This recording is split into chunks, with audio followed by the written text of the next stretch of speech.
met fin à toute forme de domination étrangère, et même de domination occidentale, passe par nous débarrasser d'abord de l'armée française.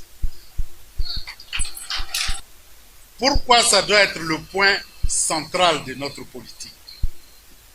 Parce que tant que cette armée coloniale existera, eh bien tout gouvernement qui va vouloir travailler dans le sens de l'intérêt du peuple, dans le sens de la souveraineté de la Côte d'Ivoire, eh bien ce gouvernement-là sera renversé.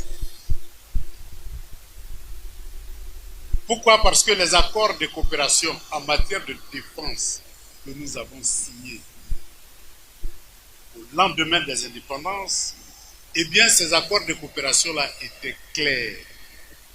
L'armée française est supposée là pour protéger le gouvernement, mais comme toute armée, ça a un coût. Même quand vous prenez un gardien sur vous pour vous garder à la maison, vous devez le payer. Demandez-vous à combien nous payons toute une armée française installée sur notre territoire. On ne se pose jamais cette question parce qu'on nous fait croire qu'ils sont là pour nous protéger et qu'ils sont payés par la France. C'est faux.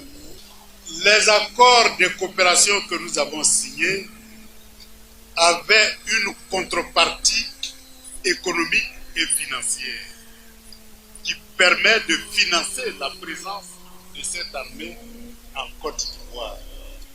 Et quelle est la contrepartie? C'est ce qu'on appelle les annexes des accords de coopération qui n'ont pas été rendus publics parce que personne n'a voté publiquement cet accord-là.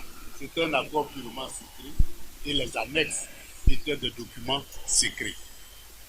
Aujourd'hui, nous allons dire un mot de ces annexes de la coopération.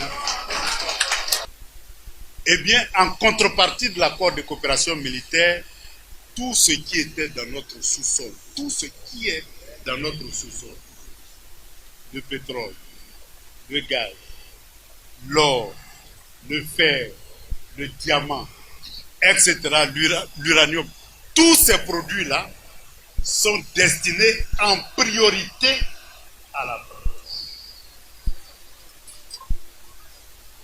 Je dis bien en priorité à la France. Et c'est lorsque la France dit, bon ça là vraiment, ça ne m'intéresse pas, elle prend soin de vous indiquer à qui il faut. Ça c'est la première contrepartie. Mais les conséquences, je vais vous dire ça tout de suite. Le gaz qui alimente nos centrales électriques qui nous donnent de l'électricité, eh bien, vous savez à qui ça appartient? À Bouygues. Eh bien, sachez que lorsque vous payez votre facture, presque 50% de la facture que vous payez est destinée au paiement de ceux qui nous fournissent le gaz, c'est-à-dire à Bouygues. Je dis bien 50%. Imaginez-vous que ce gaz-là nous appartienne. Eh bien, on pouvait faire au moins une économie de 50%.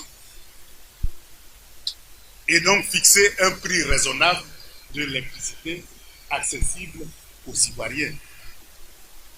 Mais comme ce gaz ne nous appartient pas, eh bien, c'est ceux qui détiennent la propriété du gaz qui fixent le prix du gaz. Et c'est fixé de telle sorte que lorsque vous payez votre facture à 20 000 francs, eh bien 10 000 francs sont destinés au paiement du gaz. Donc la seule façon de réduire le prix de l'électricité, c'est que notre gaz nous appartient. Et donc, il faut mettre fin à cet accord de coopération militaire pour que demain, notre gaz soit pour nous et que nous puissions réduire le coût de la vie.